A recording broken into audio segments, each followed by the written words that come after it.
manadyo kitag hatag pagkaon sa atong mga piso ug atong mga dagkong mga manok. Ato na pong harbiso ni mga itlog sa atong mga manok. Kada adlaw naman di kita makuha mga itlog. Ato na porong daginoton. Bay-bay kita makuha karong adlaw. Unaw na to ring 5 kabok diri eri. 5 kabok. Sapat tayo to speakers na pod kay bay-bay yun ang atong makuha karong mga itlog karong adlaw. Ato ta sa pikas kilid kito toto ato po do diri-eri siya adunay unom diri-eri nya atong isulod nato itong sa karton nato garbis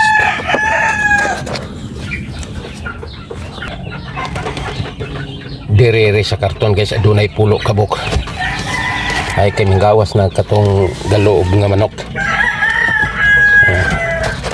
Pulo kabok dere. Tuwa dito mo'y nagulpi dito sa may mga kahoy nga gipatindog na to. Bay-bay dito ang itlog ditong dapita. Pagkakaroon mong medyo tay dere sa may katon kay tuwa dito na tingob na pud sila. Areta dere.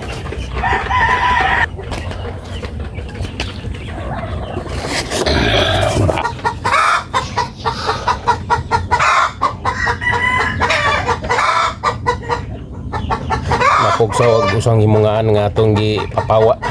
Di makabuki ang giluuban diri-eri. Ya diri sa tapad napoy 7 og diri-eri adunay 6. Ito pa doon na sila 18 kabuk diri-eri ng dapitara. 18 kabuk diri-eri ng dapitara siya guys. May diri sila kay usay ato sa karton o usay ato dito sa may ibabaw sa atong kurungan ug karon wala man sila mo itlog sa ibabaw sa kurungan kay napugsaw man sila. Mao ga diri sila na pud tigom kay tago man sila diri dapita. Dili man sila matugaw. Puno na ang ato ang tray. Ug ato na may ibutang sa ibabaw. Doon na karoy sobra na to. Siapa? Tulo na 5 6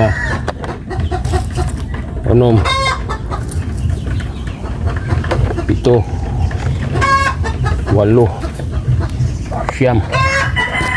Og ang atong harvest karon guys adunay usak siya ka 3 og may sobra siyang siyam kabok.